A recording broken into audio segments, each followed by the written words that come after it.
Yogesh Khanna ji Canada से। जी राधे राधे। राधे राधे महाराज जी। गुरुदेव आपके चरणों में कोटि कोटि प्रणाम। गुरुदेव, क्या परमात्मा में लीन महात्मा अपने वचन आशीर्वाद से किसी के भाग्य के विपरीत उसके लिए भक्ति मार्ग खोल सकता है? हाँ, कर सकते हैं।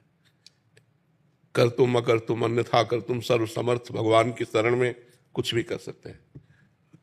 एक काम नहीं कर सकते, किसी का मंगल नहीं कर सकते। संत ते होए न कारज हानि। वो आपके प्रारब्ध को भी बदल सकते हैं, आपके दुर्भाग्य को भी मिटा सकते हैं, आपके पाप को नष्ट कर सकते हैं, आपको भगवत प्राप्ति भी करा सकते हैं, बिना साधना के भी करा सकते हैं। इतनी सामर्थ्य संतों में होती है जो भगवत प्राप्त है, क्योंकि भगवान उनके अधीन होते हैं। वो जैसी भावना करते हैं भगवान को, वैसे ही लीला करनी पड़ती है। भगवान नौकर बन गए ऐसे संतों के, ऐसे महापुरुषों के नौकर बन गए। त्रिलोचन जी एक बहुत महात्मा थे, गृहस्थ महात्मा, वो संतों की सेवा करते थे। तो अब वो और उनकी पत्नी थी, तो उनके मन में था कि अगर कोई एक नौकर मिल जाए ऐसा जो हमारे संतों की सेवा करे, तो वो अंदर इस बात की भावना, इच्छा रखते थे। जो इच्छा करी हो मन माही, हरि प्रसाद कुछ दुर्लभ नाही। तो स्वयं भगवान अंतर्यामी नाम के दरवाजे से निकले, मुझे कोई नौकर रख ले। 16 वर्ष की अवस्था, तो देखा फटे पुराने कपड़े पहने, त्रिलोचन जी धनी महात्मा थे। तो उन्होंने कहा कितना पेमेंट आप लेंगे? तो उनका भोजन भर। क्या सेवा कर लेते हो? बोले बचपन से अनाथ हूं, कोई मेरा माता पिता नहीं। तो झूठ भी नहीं बोल रहे, क्योंकि भगवान के कौन माता पिता, वही सबके माता पिता। बोले मुझे सब रसोई का ज्ञान है और सबकी रुचि के अनुसार मैं भोजन बनाने में बहुत प्रवीण। बोले यही तो मुझे चाहिए था। भक्तमाल जी में पावन चरित्र है त्रिलोचन जी का। भगवान से पूछा तुम्हारा नाम क्या? बोले लोग मुझे अंतर्यामी कहते हैं। अच्छे कपड़े पहनाए। भगवान ने कहा एक शर्त है, हम सबको बना के पवाएंगे, लेकिन हमको तुम्हारी पत्नी बना के पवाएगी। और अगर वो किसी से कह दिया तो उसी दिन हम चले जाएंगे। उनका कहेगी क्यों? बोले थोड़ा खुराक हमारी अधिक है। तो 2.5 किलो अन्न भगवान एक बार पाते थे। वो तो लीला उनको करनी थी, जाने के लिए कोई ना कोई तो क्रम रखना था। और 2.5 किलो अपने हाथ से अन्न पीसना, उसकी रोटी बनाकर भगवान को पवाना, और भगवान सैकड़ों संत आ जाए, मंडली की मंडली, सबको। वो तो करतुम अकर्तुम सर्व सामर्थ्यशाली है। किसी महात्मा के मन में कि आज कड़ी होती तो भगवान कड़ी बना के दी। तो सब त्रिलोचन जी से कहते कि तुमने तो हमें धन्य कर दिया। तुम्हारे यहाँ जो सेवा करने वाला है वो बहुत आनंदवर्धक है, उसके देखने से आनंद आता है, उसके हाथ का प्रसाद बहुत आनंद देता है। 1 वर्ष तक सेवा ऐसे चली। कहीं उनकी पत्नी को जाने को ही नहीं मिलता। सुबह शाम 2 बार भोजन पाना और 2.5 किलो पाना, तो अपने हाथ से पीसना। तो एक दिन समय निकाल के पड़ोसन के पास गई, तो पड़ोसन ने कहा बहुत दुबली हो गई हो। तो माताओं बहनों को श्राप है महाराज युधिष्ठिर का कि वो अपने मन में कभी बात छुपा नहीं सकती।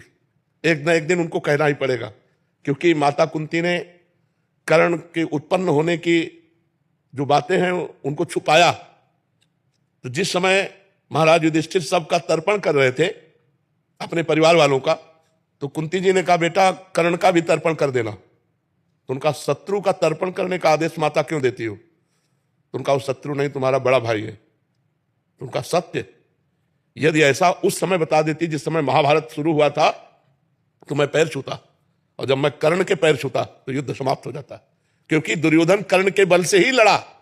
आज मैं साफ देता हूं कि कोई भी माता बहन अपनी बात, गुप्त बात बहुत दिन तक हृदय में नहीं रख पाएगी, उसको बोलना ही पड़ेगा।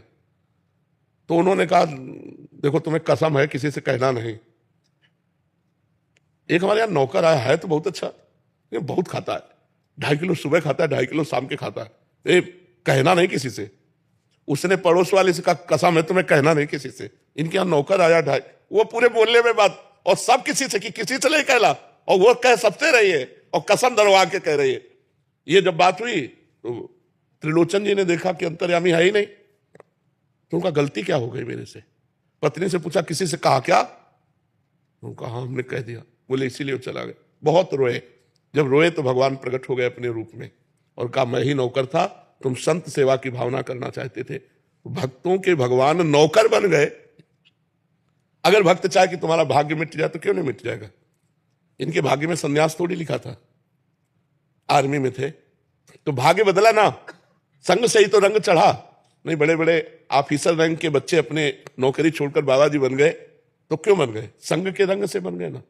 तो हो सकता है अगर संत संकल्प कर ले तो बड़े बड़े रोगों का निदान हो जाए, बड़े बड़े पापों का नाश हो जाए, बड़ी बड़ी जो हमें भोगने की वृत्तियां हैं वो सब नष्ट हो जाए, दुर्विचार, नाना प्रकार की असत प्रवृत्तियां, ये सब नष्ट हो जाए। अगर नष्ट ना होती तो भगवत प्राप्ति किसी को होती ही नहीं। तो समझ रहे हैं ना, भगवान अपने भक्तों के हाथ बिक जाते हैं, लेकिन उन भक्तों के हाथ जो सत्य से चलकर भगवान का भजन करते हैं। दम्भ पाखंड नाटक में तो माया ही खरीद लेती है, भगवान तक पहुंची नहीं है। जो केवल भगवान में तन्मय है, अनन्य चेता सततम यो माम स्मृत नित्य सहा तस्याहम सुलभा पार्थ नित्य युक्त से योगिना। जो नित्य युक्त होकर भगवान को मधुर मधुर आंसुओं से भींगे हुए कपोल और पुकारते रहते हैं, भगवान उनके दास बन जाते हैं। भगवान कहते हैं, हौ भक्तन को दास भगत मेरे मुकुट मणि, पग चापू और सेज बिछाऊं, नौकर बनू हजाम, हाकू बैल बनो गडवारो, बिना तनख्वाह रथवान। देखो ना, अर्जुन जी के सारथी बने हुए, कोई तनख्वाह देते हैं क्या अर्जुन जी? और अर्जुन जहां खड़े हैं, तो जहां अर्जुन की पादुका वहां भगवान बैठे हैं। कौन भगवान? ध्येयम सदा परिभवग्नम अभीष्ट दोहम तीर्थास्पदम शिव विरंच नुतम शरण्यम। भगवान ब्रह्मा शंकर आदि जिनके चरणों की वंदना करते हैं, वो भगवान श्री कृष्ण वहां बैठे हैं जहां अर्जुन की पादुका है। तो भगवान अपने भक्त के लिए बिक जाते हैं तो कुछ भी कर सकते हैं। पर ऐसे भक्त जो भगवान को समर्पित हो चुके हैं, ऐसे दो चार माला घुमाने वाले की बात नहीं कह रहे पर भक्त वही है जो भगवान से भी कोई चाह न करे। इसीलिए भगवान की इच्छा है आप हमारे समीप आए, आपका मंगल हो, तो हमारे मन में संकल्प आ जाएगा आपका मंगल हो।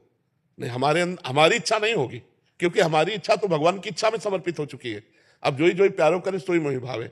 अगर हम अपनी इच्छा करें अपने लिए तो अभी भगवान के कनेक्शन में कमी है। जब इच्छा का नाश हो गया तब सही कनेक्शन होता है। जो भगवान से संबंध होता है वो इच्छा का नाश हो। इसलिए सबके हृदय में इच्छा है, इच्छाओं के बिना कोई जी नहीं रहा। इसलिए भगवान से संपर्क नहीं है, भगवान से बातचीत नहीं, भगवान के दर्शन नहीं, भगवान के साथ खेलना नहीं। और जा ही न चाही कबहू कछु तुम सन सहज स्नेह, बसहु निरंतर तासुर सो राउर निजगे। जिसे कोई इच्छा नहीं है, कोई चाह नहीं, वो भगवान का घर है हृदय। जा ही न चाही कबहू कछु तुम सन सहज स्नेह, बसहु निरंतर तासुर सो राउर निजगे। जब भगवान का आनंद मिलता है ना, जिसे भगवदानंद कहते हैं, तब सब इच्छाएं खत्म हो जाती है। बिना भगवदानंद, जैसे केवट भगवान के चरणों को जब धो रहा है तब अति आनंद उमग अनुरागा, चरण सरोज पखार न लागा। अति आनंद। तब भगवान अंगूठी सिया जी की देते तो कह रहा अब कछुनाथ न चाहिए, मिट गई ना चाह। जब भगवान के चरणों को धोया तो चाह मिट गई। जब भगवदानंद मिलता है तब इच्छाएं नष्ट हो जाती है। तो जा ही न चाही कबहू कछु तुम सन सहज सने, तो बसहु निरंतर तासुर सुराव। निश्चित ऐसा हो सकता है। शशांक जी दिल्ली से। महाराज जी आपके चरणों में कोटि कोटि प्रणाम। महाराज जी मेरी समस्या है कि मेरे विचार थमते ही नहीं है, नकारात्मक विचार से मैं तंग आ गया हूँ। मन में नाम जप करो, नाम जप। जहां विचार उठता है वहां राधा राधा राधा राधा मन नहीं राधा। लगता महाराज जी, नाम जप में भी मन नहीं लगता। तो जरूरी है मन लगे कि लगे। हम भोजन पा रहे मन ना लगे तो पेट भर जाएगा, भरेगा कि नहीं भरेगा? भर जाएगा ना। तो मन ना लगे तो भी हम नाम जप करें तो हमारा काम हो जाएगा। भाव कुभाव अनख आलसहु, नाम जपत मंगल दिशि दसहु। जब खाली मन है तभी तो विचार है। अगर हमारा मन विजी हो तो विचार कैसे कर सकता है? हम इसको विजी करें। ओवर थिंकिंग रोकने के लिए नाम जप में इसे विजी करना अनिवार्य है। और नाम जप के बिना जीवन का महत्व तो क्या रह गया? गंदी बातें संसार की हमने की, वही हमारे चिंतन में आ रहे। अगर वही चिंतन बना रहा तो हमारी दुर्गति हो जाएगी। हमें